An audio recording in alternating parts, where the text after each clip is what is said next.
Et bonjour à tous, on se retrouve pour une nouvelle vidéo Moto GP. Dans cette vidéo, en première partie, on va se débrief la journée du samedi sur le circuit de Misano 2.0 pour la catégorie Moto GP. On va donc rapidement parler de la FP3 et de la Q1 et ce débrief, on va dire un peu plus en profondeur, cette qualification de la Q2. Et en deuxième partie, pour terminer la vidéo, on fera donc la partie pronostic en partenariat avec Betclic. Quelques petites infos avant qu'on commence ce débrief. Je suis enfin rentré chez moi, mais je n'ai pas une très bonne lumière. Donc si la qualité vidéo n'est pas super, c'est à cause de ça et je m'en excuse. Dernier point pour finir, si la vidéo vous plaît, pensez bien sûr à vous abonner. Vous savez que c'est super important et même si la chaîne vous plaît en général, pensez à lâcher ce petit abonnement, les likes, tout ça. Bon, vous commencez à avoir l'habitude, on arrête ce blabla, on termine cette introduction. Mais pensez-y quand même, c'est important. Allez, on passe au débrief.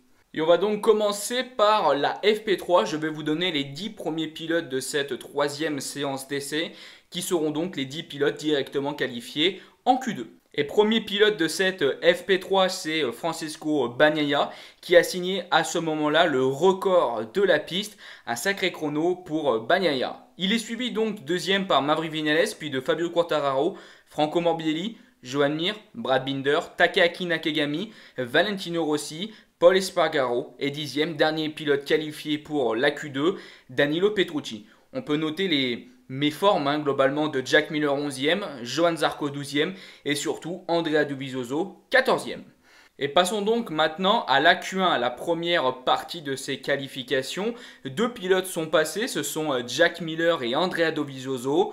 On va dire que ce sont des pilotes qui étaient attendus pour passer directement en Q2, enfin en tout cas de la Q1 jusqu'à la Q2. On peut être un petit peu déçu de Johann Zarco qui a fait une petite chute lors de cette première qualification. Il a beaucoup poussé, clairement Johann Zarco, et hélas il a chuté, il est reparti, il était de nouveau en avance, mais il n'est pas arrivé à prendre un temps qui pouvait l'amener en qualification 2. Il termine donc 4e et donc 14e sur la grille de départ demain. Mais un autre pilote qui a été très décevant, c'est le pilote Suzuki, Alex Rins, qui termine 8e et donc 18e de demain sur la grille de départ. Et on passe donc à cette deuxième partie de qualification, la Q2, et on va directement rentrer dans le tas. Le poleman de cette journée du samedi, c'est Maverick Viñales, le pilote Yamaha Factory, qui a fait le nouveau record de la piste en 1:31.0. Globalement, comme d'habitude, les chronos seront affichés à la fin de la vidéo.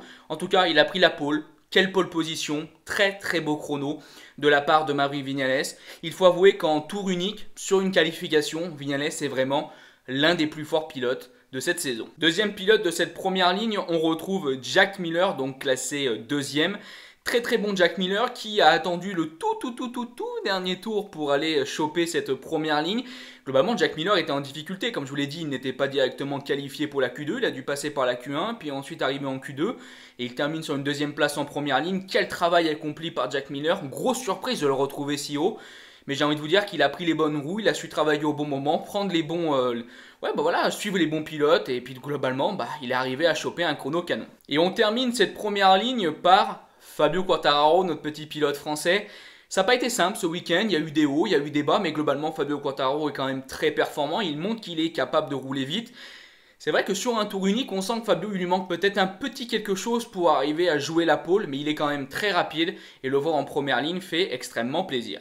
Mais clairement pour moi, le pilote du jour, c'est Francesco Bagnaia, Pecco Bagnaia, vous l'appelez comme vous voulez. Il a été extrêmement performant en FP3, extrêmement performant en FP4. De toute façon, il a été performant, j'ai envie de vous dire, tout ce week-end jusqu'à maintenant. Et en qualification, il était bien parti pour faire un record absolu. Peut-être potentiellement le premier pilote à passer en 1:30 quelque chose. Mais hélas, dans le tout dernier virage, dans le tout dernier vibreur, il passe sur le vert et voit son tour annulé, ce potentiel tour en 1:30 quelque chose. Il était vraiment à deux doigts de signer la première pole position de sa carrière en MotoGP. Donc c'est très dommage de le voir échouer. Pour moi, c'était clairement le meilleur pilote aujourd'hui, que ce soit en rythme, en chrono unique. Son troisième secteur sur ce circuit, c'était complètement fou. Il roule à une vitesse stratosphérique. On verra un petit peu plus dans la partie pronostic.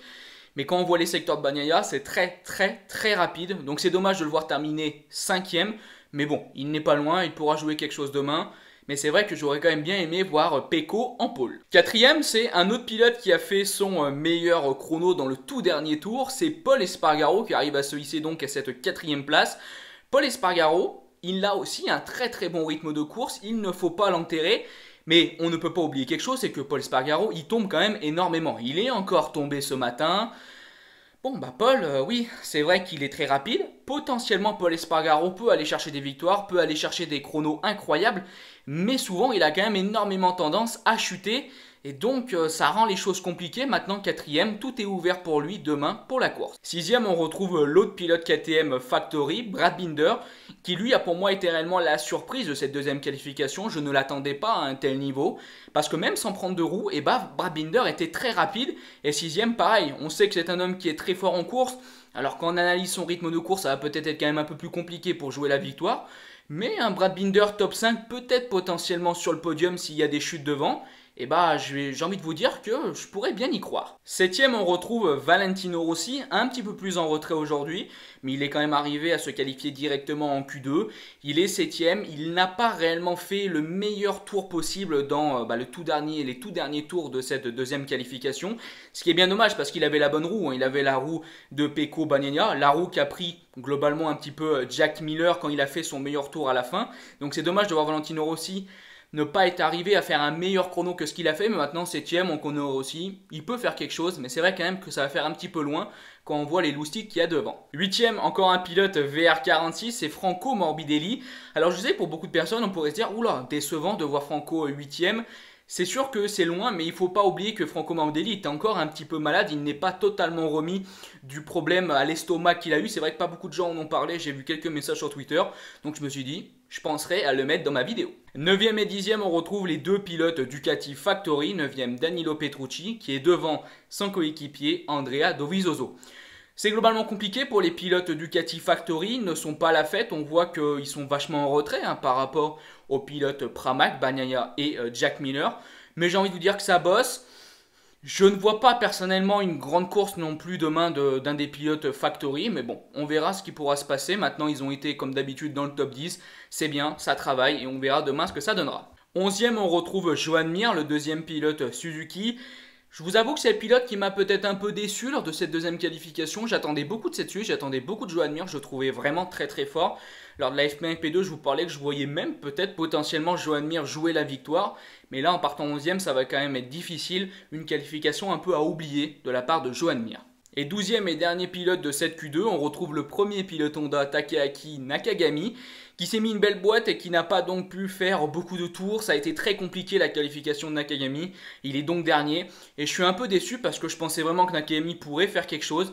Mais bon, c'est comme ça, hein. Quand tu pousses, tu tombes, ça arrive. C'est hélas les lois du sport. Donc voilà, on a terminé la partie débrief. On commence donc la partie pronostic avec Betclic. Et comme d'habitude, au début de cette partie pronostic, je vous rappelle qu'avec Betclic, vous pouvez gagner un petit peu d'argent. Si vous vous inscrivez avec le lien dans la description ou avec mon code 100GP, vous pouvez avoir sur votre premier pari jusqu'à 100 € offerts. Que vous gagnez ou que vous perdiez. C'est ça qui est génial. Je mets 100 € sur une cote à 2, je gagne 200 € plus 100 € de free bet que Betclic vous offre.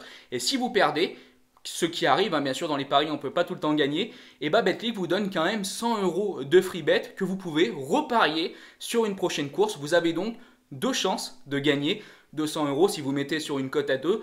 Mais en plus en ce moment c'est la bonne affaire, c'est qu'en MotoGP vu que c'est assez serré, les cotes ont tendance à monter, donc vous avez des cotes à 3, 4, 5. Il y a des affaires à faire. Pour terminer, je rappelle bien sûr, évidemment que vous n'êtes pas obligé d'aller jusqu'à 100 €. Vous pouvez mettre 30 €, 40 €. Vous n'êtes pas obligé de mettre le maximum. Le but c'est voilà, vous avez jusqu'à 100 €. Si pour vous 100 € c'est trop, vous pouvez mettre 20, 30 €, voilà.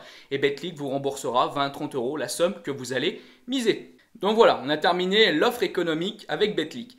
Pour ce pronostic, il y a pas mal de pilotes pour le pronostic bien sûr de la victoire de demain. Il y a pas mal de pilotes qui peuvent jouer la victoire, je vous en ai compté à peu près 4 pour moi. On a Pecco Bagnaia, Fabio Quartararo, Paul Espargaro, oui je sais ça peut vous surprendre, on en parlera un petit peu plus, et bien sûr Maverick Viñales. Alors comme d'habitude je me base sur les chronos qu'on a pu voir lors de la FP4, vous le savez c'est la séance d'essai où on bosse pour la course, et avec le site motogp.com vous pouvez trouver un petit peu tous les chronos et justement voir les temps autour qu'ils ont fait, que les pilotes ont fait pour le rythme de course. Et on a vu par exemple que le premier pilote est Maverick Viñales, il a fait clairement une séance FP4 réellement magistrale. Il a tourné très rapidement Maverick Viñales. Maintenant, il ne faut pas oublier quelque chose, c'est que souvent en course, Maverick Viñales, il a tendance un petit peu à se casser la gueule, à casser la binette, hein, si vous voulez pas une mauvaise expression, une expression vulgaire. Mais c'est vrai que du coup, pour Maverick Viñales, certes, il a le meilleur rythme, mais bon, en course, on sait qu'il a tendance à pas non plus prendre les meilleurs départs, il a tendance à être un petit peu en difficulté. Pour moi, ça sera peut-être un prétendant au podium, mais je ne le vois pas pour la victoire. Passons maintenant à Fabio Quartararo. Il a aussi un très très beau rythme, peut-être un peu inférieur que les trois autres pilotes. Fabio, il est très rapide, il est capable de faire de grandes choses, mais pareil, il n'a pas un rythme vraiment, je pense, pour aller réellement jouer la victoire sur le long terme.